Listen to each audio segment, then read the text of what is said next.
The crystal glasses chimed like distant mocking bells. 8-year-old Sophia stood on a small makeshift stage, the polished wood floor reflecting a distorted version of herself, a small girl in a dress too stiff, clutching a piece of paper with a poem about a sunbeam. The air was thick with expensive perfume and the low murmur of adult conversation.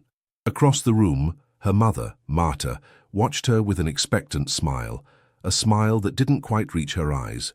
It was a performer's smile, a warning. This was not a test of love, but of perfection.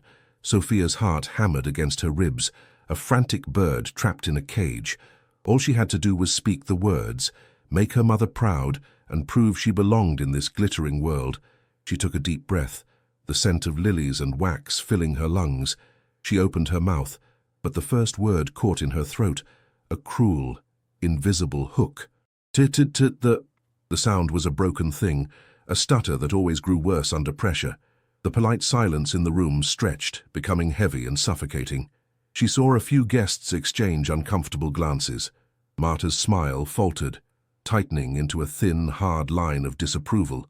Sophia tried again, forcing the air from her lungs, but the words fractured into a series of desperate, staccato sounds. "This is son. Beam." A boy near the front snickered, quickly stifling it with his hand. The room began to spin, the faces of the guests blurring into a single, judgmental gaze. All she could see clearly were her mother's eyes, no longer expectant, but cold with a familiar, chilling disappointment. Marta moved with a swift, cutting grace that sliced through the awkwardness. She didn't rush to comfort her daughter. She rushed to control the damage. With a brittle, apologetic laugh aimed at the guests, she took the poem from Sophia's trembling hand. "A little stage fright, it seems," she announced, her voice a silken lie. But the look she gave Sophia was one of pure, unadulterated shame. Her fingers, cold and strong, wrapped around Sophia's arm, digging into her skin. She pulled her from the stage, away from the prying eyes, her grip a silent, painful reprimand.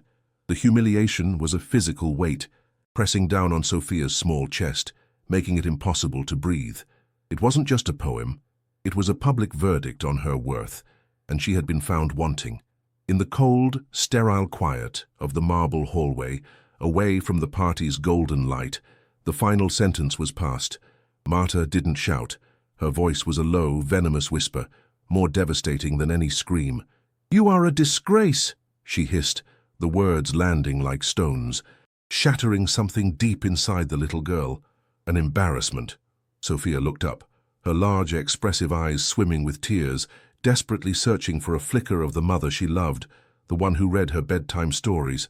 But the woman standing before her was a stranger, a judge with a face carved from ice. "You're going to live with your grandmother," Marta declared, her tone flat and final, "far away from here, where you can't shame me again." Each word was a precise, calculated cut, severing the bond that was supposed to be unbreakable. The long car ride was a silent abyss. Sophia stared out the window, watching the city lights blur into streaks of lonely color, clutching a small, worn-out doll to her chest. She didn't make a sound. The tears simply fell, tracing silent paths down her cheeks, a quiet testament to a heartbreak too vast for sobs. The word disgrace echoed in the hollows of her mind, a permanent brand on her soul.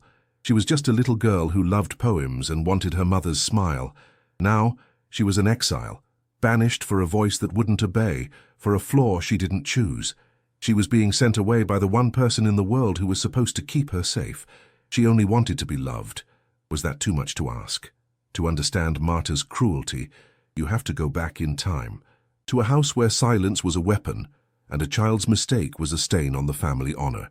Marta grew up under the watchful eye of a mother who measured love in degrees of perfection. Every spilled glass of milk, every misplaced note on the piano, every dress that wasn't perfectly ironed was met not with anger, but with a cold, piercing disappointment that was far worse. She learned early that love was conditional, something to be earned through flawless performance. The world was a stage, and any imperfection was a weakness that invited judgment.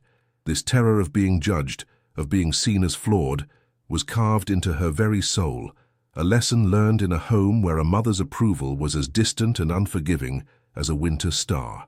Her marriage was less a union of love and more a strategic alliance. She married a man with political ambitions, a man whose world demanded a perfect wife, a perfect family, a perfect life. Every public appearance was a meticulously rehearsed play. Marta became the director, the producer, and the star actress in the performance of her own life. In this carefully constructed reality, Sophia's stutter was not a simple speech impediment. It was an unscripted, chaotic element that threatened to bring the entire production crashing down. It was a constant, audible reminder of the one thing Marta could not control: imperfection. Her daughter's struggle to speak became a public reflection of her own deepest fear, the fear of being exposed as a failure. Have you ever felt that pressure to be perfect, that suffocating fear of making a single mistake? The decision to send Sophia away wasn't made in a moment of anger, but in a lifetime of fear. Marta told herself it was an act of protection, a way to shield her daughter from a cruel world that would mock her. She convinced herself she was sending Sophia to a place of peace, away from the prying, judgmental eyes of their social circle, but deep down, in a place she refused to look, she knew the truth. She was not protecting Sophia. She was protecting the fragile facade of her own life. She was amputating the part of her family that she saw as broken to save the rest. It was a desperate act of self-preservation, a choice born not of malice, but of a profound and crippling weakness. In the days that followed Sophia's departure, an unnerving quiet settled over the grand house. The silence Marta had craved now felt like an accusation. The empty swing in the garden, the small, colorful drawings left on the refrigerator, the ghost of a child's laughter in the hallways, it all became a monument to her failure. She filled the void with more parties, more charity events, a frantic flurry of activity designed to drown out the whispers of her conscience. She would stand in front of her mirror, adjusting her pearls, perfecting her smile, but the reflection staring back at her was a stranger. The perfect woman in the mirror had a hollow space where her heart used to be. She had achieved the flawless image she always wanted, but at what cost? Over the years, Marta's husband's career soared.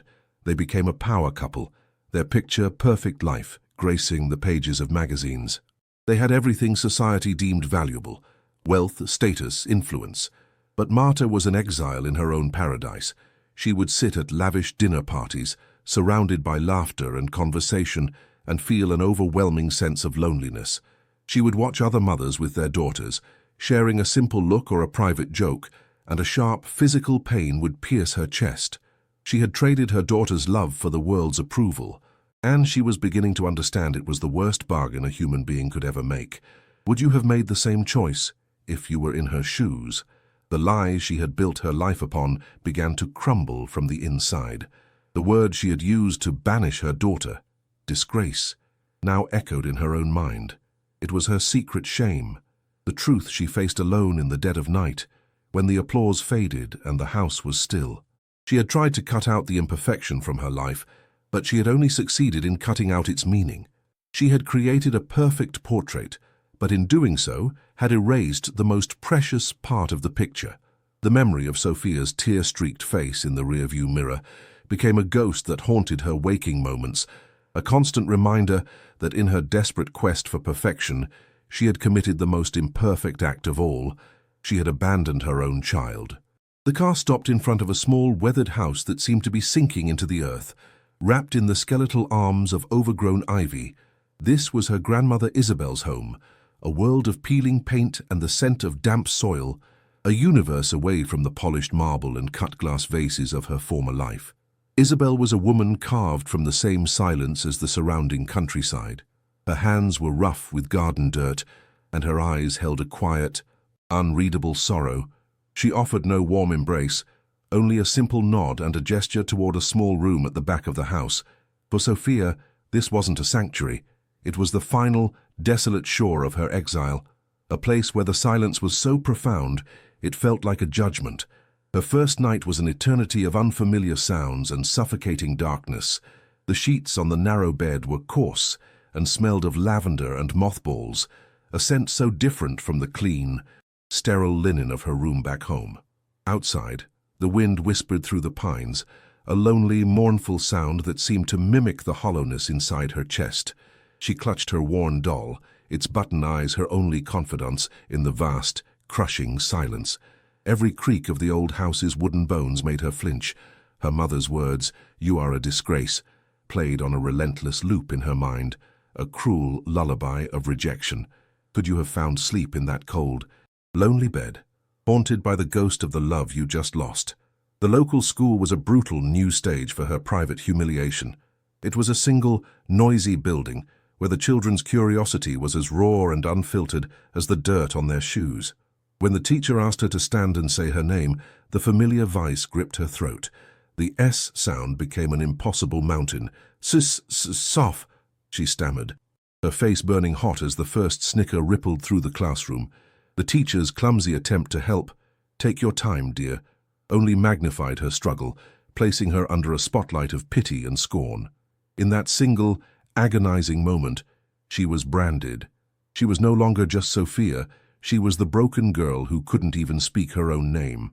Recess became the most dreaded part of the day, a 20-minute masterclass in isolation. While other children shrieked with laughter, chasing balls and each other across the dusty playground, Sophia would find a secluded spot under the shade of an old oak tree. Her drawing notebook became her shield and her only friend. In its pages, she created silent, beautiful worlds where characters communicated through light and color, where words were unnecessary. The other children gave her a wide berth, sometimes pointing and whispering the nickname that stuck, Stutterbug. She would pretend not to hear, but each syllable was a tiny, sharp stone thrown at her already bruised heart. If you had seen that little girl sitting all alone, day after day, what would you have done? Her grandmother, Isabel, provided for her body but seemed oblivious to her soul. There was always food on the table, warm and simple, and her clothes were always clean, folded neatly on her bed. But the house was starved of affection. There were no bedtime stories, no gentle hands to brush the hair from her face, no hugs to chase away the nightmares. Sophia watched Isabel tend to her rose bushes with a delicate, loving touch, whispering to the buds and carefully pruning away any sign of blight. She felt a pang of jealousy so sharp it stole her breath. She was like one of those neglected weeds at the edge of the garden, left to survive on her own. Thirsting for a single drop of tenderness, the word disgrace had taken root inside her. It was no longer just her mother's voice, it was her own. It was the whisper she heard when she tripped on the stairs, the hiss that echoed in her ears when she failed to answer a question in class, the verdict she saw in her own reflection. This internal voice became her cruelest tormentor, poisoning any potential for joy. A sunny day was just a reminder of the darkness inside her. A kind word from a stranger was surely a mistake.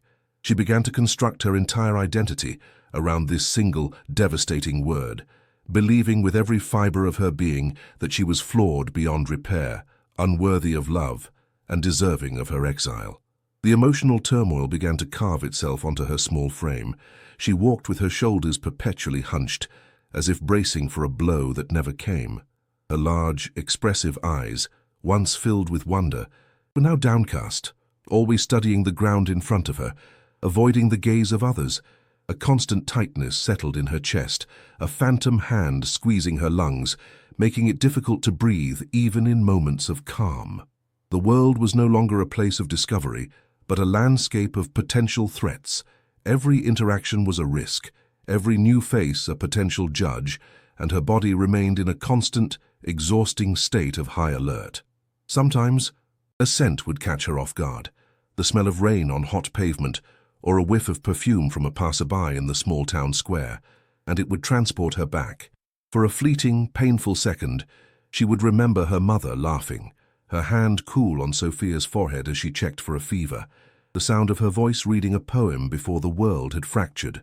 The memory was a warm, golden light that was instantly extinguished by the cold reality of her present. The longing for the mother she had lost, or perhaps the mother she had only imagined, was a deep, physical ache, a phantom limb that throbbed with an unceasing pain. In the quiet of her room, by the dim light of a small lamp, she began to write letters. The pages became a raw, uncensored confessional of her heart. "Dear Mama," she would write, her pencil pressing hard into the paper, "It's cold here. The kids at school call me names. I miss my bed. I miss you. Please, can I come home? I promise I'll be good. I'll practice my words. She poured all her loneliness, her confusion, and her desperate hope onto the thin, lined paper, but the letters were never sent. She would fold them into tight squares and hide them under a loose floorboard beneath her bed. A growing archive of a daughter's unheard pleas, too terrified of another rejection to risk mailing them. One afternoon, the casual cruelty of the playground escalated. A group of older boys cornered her by the fence, their faces twisted in mocking curiosity. "Say supercalifragilisticexpialidocious," one of them sneered. They closed in, a circle of taunting faces, as she struggled, the sounds catching in her throat like burrs. "Superp." As she fought for the words, one of the boys snatched her precious notebook. He flipped through the pages, laughing at her drawings of silent worlds. With a theatrical flourish, he ripped out her favorite one, a girl with wings made of books. The sound of tearing paper was louder than a gunshot in the sudden silence. It felt like they were tearing a piece of her soul. I wept, writing this part. Could you have watched without intervening? That night, she didn't even try to write a letter. She lay curled in her bed, the torn drawing clutched in her fist, its jagged edges digging into her palm. The moon cast long, skeletal shadows across the floor. The silence of the house was no longer empty. It was full of the sound of her own worthlessness. She had been cast out by her mother and was now being torn apart by the world. The lesson was clear and undeniable. She was a disgrace, a broken thing not meant for love or kindness. She was completely, utterly alone, adrift in a sea of pain with no land in sight. When a child truly believes they are not worthy of being loved, who is left to convince them they are wrong? The change did not arrive like a thunderclap, but like the slow, patient turning of a page. It began with her grandmother, Isabel. One evening, as Sophia sat sketching the shadows on the wall, Isabel sat down not with a question, but with a book. She didn't ask Sophia to read. She simply began to read aloud herself. Her voice was low and steady, a river flowing through the silent house, carrying the weight and wonder of old poems. Night after night, the ritual continued. Isabel gave Sophia the gift of words without the pressure of speaking them. She was watering a parched garden, not by demanding it bloom, but by simply offering it rain. In that shared quiet, surrounded by the rhythm of poetry, Sophia felt the first ever crack in the icy armor of her loneliness. One afternoon, Isabel placed a dusty, cloth-bound book in Sophia's hands. It was a collection of old plays. "The garden can be your stage," she said, her words simple, yet holding a universe of permission. Hesitantly, Sophia took the book outside. Hidden behind the thick leaves of the rose bushes, she opened it. She wasn't Sophia anymore. She was a queen commanding her armies, a heartbroken lover under a balcony moon. She spoke a line, then another. The words, when they belonged to someone else, lost their sharp edges. They flowed, not perfectly, but with a strange new freedom. It was a miracle, a discovery that her voice wasn't broken. It was just locked. And here, in this secret world of make-believe, she had just found the key. Have you ever felt more yourself when pretending to be someone else? This newfound key unlocked a door at school, a door named Mr. Ramiro. He was the literature teacher, a man with kind eyes that seemed to look past the surface of things. When he asked a question and Sophia struggled to answer, he didn't move on. He waited, patiently, as if her fractured sounds were a language he was willing to learn. One day, he read an anonymous essay to the class, his voice filled with admiration for its depth and imagery. "This writer," he said, "understands that our scars are not just where we were hurt, but where we can grow." The words were Sophia's. In that moment, sitting silently at her desk, her face flushed with a feeling she couldn't name. She wasn't a stutterer. She was a writer. Mr. Ramiro saw the spark. He approached her after class, not with pity, but with a challenge. "We have a small debate club," he said gently. "I know what you're thinking, but we don't just need speakers, Sophia. We need thinkers. We need someone to build the arguments, to find the right words on paper before anyone speaks them." He wasn't asking her to face her greatest fear head-on. He was inviting her to walk around it, to use her strength to map its edges. The terror was a physical thing, a cold hand on her throat, but his belief in her was a tiny, warm counterpressure. For the first time, someone wasn't trying to fix her. They were trying to use her, just as she was. Her first meeting was an exercise in silent courage.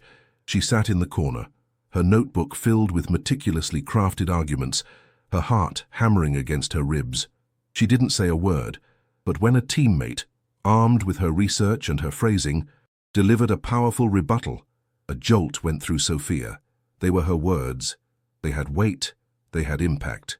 Mr. Ramiro began teaching her breathing exercises, not as a cure, but as a tool. He taught her that a pause could be powerful, a moment for the audience to absorb the weight of what was just said. He was reframing her weakness, turning her stumbles into deliberate, meaningful rests. He wasn't just teaching her to speak. He was teaching her the art of being heard.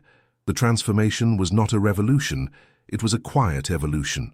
The word disgrace still echoed in the lonely hours of the night, a ghost of her mother's making. But now another voice was learning to speak back. It was a fragile voice, woven from the threads of Isabel's poetry and the quiet strength of Mr. Ramiro's faith. She began to see her stutter not as a cage, but as a unique rhythm, a cadence that forced people to listen more closely. The healing was slow, a mosaic being pieced together from broken shards. She was still Sophia, the girl who struggled for words, but she was also becoming something more. She was becoming the girl who had something to say. Sometimes all a child needs is someone who believes in them enough to wait for them to find their voice. The confidence Mr. Ramiro had so carefully nurtured was a fragile sapling in a storm. He convinced Sophia to deliver a 1-minute opening statement at a small regional competition. The moment she stepped onto the brightly lit stage, the world fell away, replaced by a sea of expectant faces. The air thickened, pressing down on her lungs. She opened her mouth, but the silence that followed was absolute. Her throat had closed, a brutal, familiar vice. The memory of her mother's cold, disappointed eyes flashed before her, as vivid as if it were yesterday. The carefully memorized words evaporated, leaving only the raw, paralyzing terror. She stood frozen, a statue of humiliation, until Mr. Ramiro gently led her off the stage, the polite applause sounding like a rain of tiny stones. The failure was a public execution of the new person she was trying to become. She fled to the cold anonymity of a bathroom stall, her breath coming in ragged, silent sobs. The voice she had been learning to quiet, her mother's voice, was now screaming in her mind, "Disgrace. See, you can't escape what you are. You are broken."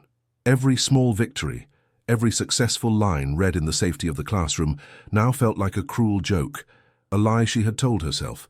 The progress wasn't real. It was a temporary mask that had just been ripped away, exposing the same flawed, worthless girl underneath. She pressed her forehead against the cold metal door, convinced that she was destined to repeat this failure forever. You know that feeling, don't you? When one setback makes you believe you'll never succeed. Word of her public freeze spread through her small high school with vicious speed. The cruel nickname she thought she had outgrown, Stutterbug, was resurrected, now laced with a fresh dose of mockery. "Heard you choked," a boy taunted as she passed him in the hall, his friends snickering behind him. The few tentative friendships she had started to build grew strained, colored by an awkward pity she couldn't stand. She was once again an outcast, an object of either scorn or uncomfortable sympathy. The isolation she had fought so hard to escape closed in around her again, heavier and more suffocating than before. This time, it was worse. Before, she had never known anything different. Now she was grieving the loss of a belonging she had only just begun to feel. Even the quiet sanctuary of her grandmother's house felt compromised. Isabel, seeing Sophia retreat back into a shell of near-total silence, misinterpreted her profound pain as a lack of will. "Hiding from the world won't make it disappear," Isabel said one evening, her voice lacking its usual gentleness. "Mr. Ramiro gave you a gift. Are you just going to throw it away because of one difficult day?" The words, intended as a stern encouragement, struck Sophia like a betrayal. Isabel didn't understand. It wasn't just a difficult day. It was the reopening of her deepest wound.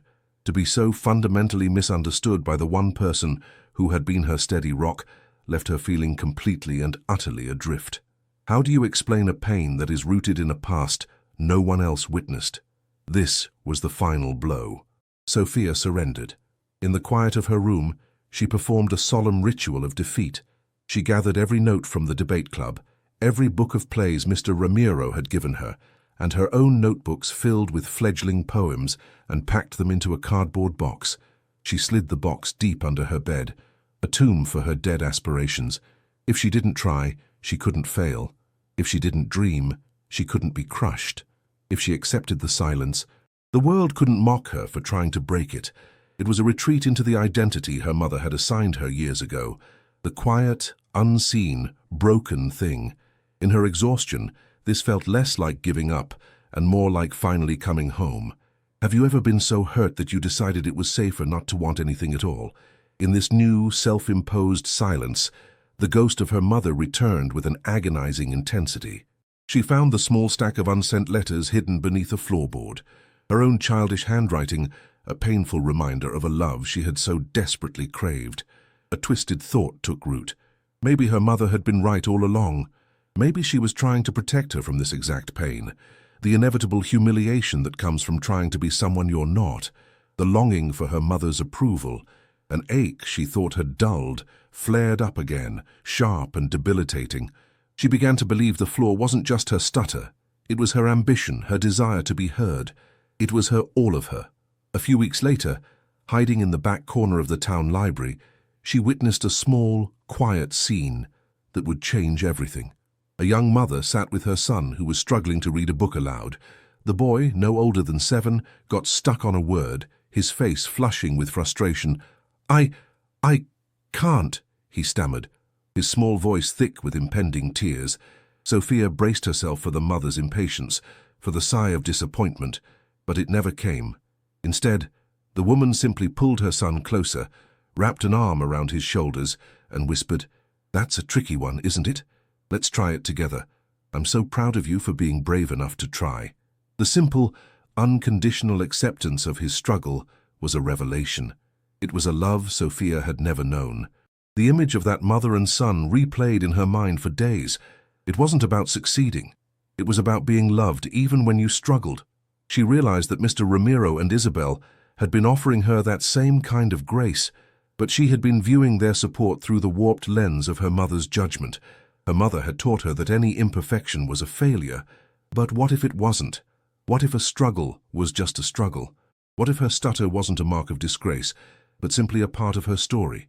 The word disgrace was a label someone else had violently slapped onto her. It was a lie. She had a choice. She could either live under the weight of that lie forever, or she could decide to write her own truth. That night, she knelt on the floor of her room and pulled the dusty cardboard box out from under her bed. Her hands were steady as she lifted the lid. The fear was still there, a familiar cold knot in her gut, but it was no longer her master. It was just a feeling, and feelings pass. She would not let a memory of her mother's cruelty define the rest of her life. She would not let the taunts of children dictate her worth. She fell, yes, she fell hard. But something inside her, something forged in loneliness and strengthened by poetry, refused to let her stay on the ground. She opened a fresh notebook, picked up her pen, and began to write. Not for an audience, not for a competition, but for herself. She was taking her voice back. If you were moved by Sophia's struggle, please consider subscribing for more stories of resilience. Like this video to help it reach others who may need to hear it, and share it with someone who has faced their own battles. 12 years was a lifetime. The stage was no longer a polished floor in a stuffy living room, but the grand podium of the National Collegiate Public Speaking Championship. The air, thick with anticipation, smelled of old books and fresh ambition. In the audience, Marta sat with the city's elite, her attendance a matter of social obligation, her smile a practiced, weary mask. She scanned the program with polite disinterest. Then, the master of ceremonies stepped forward, his voice booming. Our final contestant, arguing for the power of resilience, from the small state university that has surprised us all, please welcome Sophia. Marta's breath caught in her throat. It was just a name, a common name, but a cold dread, a ghost of a memory, coiled in her stomach. A young woman walked into the spotlight, and Marta's carefully constructed world fractured. It was her. It was Sophia. But this was not the small, trembling child she had sent away. This Sophia was 20, poised and serene, her expressive eyes holding a quiet fire instead of tears. She moved with an unhurried grace that spoke of a deep, internal stillness. Marta's heart hammered against her ribs. a frantic bird trapped in the cage of her own making, the face she had tried to forget. The daughter she had deemed a flaw to be discarded was standing before her, bathed in a light of her own earning. The past wasn't buried, it was alive, and it was about to speak. Sophia approached the microphone, taking a slow, deliberate breath. "There are voices," she began, her tone clear and resonant, "that are born in silence, voices forged in the spaces where words fail." The audience leaned in, captivated. A subtle, familiar hesitation surfaced as she navigated a difficult word, a ghost of the stutter that had once defined her. But she didn't fight it. She breathed through it, using the pause to give her next words an even greater weight. It was no longer a flaw, it was a form of punctuation, a mark of her unique rhythm. Marta sat frozen. The sound of that voice, strong, controlled, beautiful, was a judgment more piercing than any accusation. It was the voice she had tried to silence.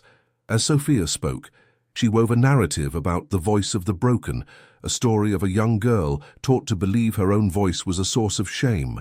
She never used names, never pointed a finger. But every word was a perfectly aimed arrow, striking the heart of Marta's memory. Marta's pearls suddenly felt like a chokehold, her silk dress a costume for a part she no longer believed. The polite applause of her peers, the social standing she had sacrificed everything for, all of it turned to ash in her mouth. She was seeing her life's greatest sin laid bare, not as a private secret, but as an anonymous parable of strength that was inspiring a room full of strangers. Have you ever had a moment where you saw your own actions through someone else's eyes, and the truth was unbearable? The power in the room had irrevocably shifted. The little girl who once stood paralyzed, desperate for a single drop of her mother's approval, was now holding an entire auditorium in the palm of her hand. She spoke of how the labels others give us are cages, but only if we choose to live inside them. Marta, the woman who had always been in control, the director of her perfect life, was now just a spectator, powerless and shrinking in her velvet seat. She was watching the daughter she had branded a disgrace become a symbol of grace itself. The child she had cast out to protect her perfect image had built a world of her own, not from perfection but from the very broken pieces Marta had thrown away. Then, Sophia's voice softened, becoming intimate, drawing the audience even closer. "That little girl," she said, her eyes looking out into the distance, "believed for a long time that love had to be earned, that it was a prize for being flawless." She paused, the silence hanging heavy in the air. She was wrong. The simplicity of those 3 words shattered the last of Marta's defenses. It was a direct rebuttal to the creed Marta had built her entire existence upon. In that moment, Marta wasn't a respected socialite. She was just a woman realizing she had taught her daughter the most damaging lie of all. The story wasn't just about Sophia anymore. It was about the profound, catastrophic failure of a mother. When Sophia finished her speech with the words, "Our scars do not make us unworthy of a voice. They are the reason we must speak," a beat of profound silence fell over the room. It was the kind of quiet that follows a revelation. Then, the applause started. It wasn't polite. It was a roar, a tidal wave of sound and emotion that rose from every corner of the hall. People leaped to their feet, their faces alight with admiration. Sophia stood tall, a small, grateful smile on her lips, and simply absorbed the moment. She wasn't looking for anyone. She didn't need to. This victory, this validation, was entirely her own creation. Amid the sea of standing, cheering figures, Marta remained seated, a solitary island in a storm of celebration. She felt the confused, pitying glances of those around her. Finally, she rose, her movement stiff and robotic, as if her limbs belonged to someone else. Her hands came together in a slow, painful clap. Tears she hadn't known she was capable of streamed down her face, carving clean paths through her perfect makeup, washing away the facade. It was the applause of a ghost. A sound filled with a pride so deeply poisoned by regret it was an agony. She was applauding the woman her daughter had become in spite of her.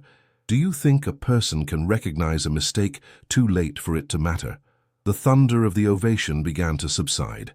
Sophia gave a final, humble nod to the judges, her eyes sweeping across the audience one last time.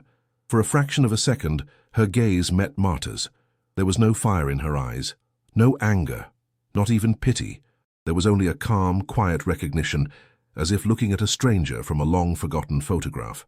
Then she turned and walked off the stage.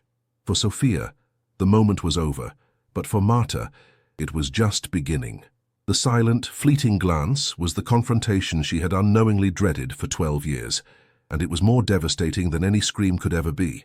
The power had changed hands, not in a battle, but in a quiet surrender. If you were her, could you ever forgive? The applause faded, but the feeling did not. Backstage, Sophia didn't feel the electric buzz of victory she had expected. Instead, a profound quiet settled within her, a peace that was deeper and more satisfying than any trophy. It was the silence of a lifelong war finally ending. She had not conquered her stutter. She had made peace with it. She had not defeated her mother. She had released herself from the weight of her judgment. In the now cavernous, emptying auditorium, Marta stood alone. The echoes of the ovation mocked the silence in her own life. She looked at the empty stage where her daughter had stood, a stranger who held the truth of their shared history, and realized she had applauded the very strength she had tried to crush. Can you imagine the feeling of finally being free from the one opinion that held you captive your entire life? Sophia's victory wasn't just for herself. She took the prize money and the platform she had earned and built a small haven, a workshop called The Unspoken Word. Here she worked with children who, like her, felt trapped behind walls of silence, children with stutters, intense shyness, or social anxiety.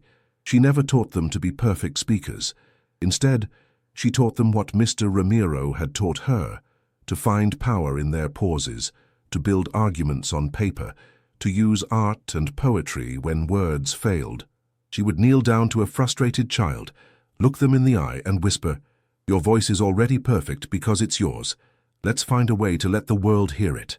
She was transforming her deepest wound into a source of healing for others. Marta's life, once a meticulously curated masterpiece, now felt like an empty frame. Her husband's political career was a distant noise. Her social events were hollow rituals. She would sit for hours in her silent, perfect home, rewatching a grainy phone recording of Sophia's speech. Each time, the words, "She believed for a long time that love had to be earned. She was wrong," would land like a physical blow. The shame was a constant, suffocating companion.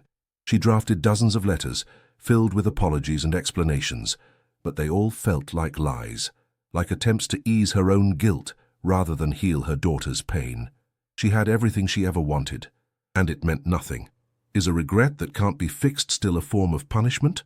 A few weeks later, Sophia drove down the familiar dirt road to Isabel's small, weathered house. The scent of damp soil and roses welcomed her home. She found her grandmother in the garden, tending to her bushes with that same quiet, loving focus. Isabel didn't say much about the competition. She didn't need to. She just handed Sophia a pair of gardening shears, and they worked side by side in a comfortable, familiar silence. This was the place her healing had begun, not with grand speeches, but with the patient, unspoken love of a woman who had simply given her the space to be. It was a powerful reminder that family is not always about blood. It's about who shows up to help you grow. That night, in her old room, she pulled the cardboard box from under her bed. Inside were the unsent letters to her mother, the faded ink chronicling a little girl's heartbreak. She read one, her heart aching with compassion, not for herself now, but for the child she had been. The desperate pleas for a love she was never going to receive felt like a story from another life. She no longer needed an answer. She no longer needed permission to come home. Taking the small stack of letters outside, she lit a single match. She watched the pages curl and turn to ash, the words of pain dissolving into the night air. It wasn't an act of anger, but one of liberation. What would you do if you could finally let go of your deepest hurt? Sophia didn't just rebuild her future. She built it from a new blueprint entirely. She found love, not in grand applause, but in the quiet understanding of a partner who saw her pauses as part of her poetry. Her life was not a performance, but an authentic, sometimes messy and beautiful conversation. The word disgrace was no longer a brand on her soul. It was just a scar, a faint, silvery line that reminded her not of the wound, but of the fact that she had healed. She was rejected by the one who was supposed to love her, but in learning to love her own voice, She was finally and completely embraced by the world.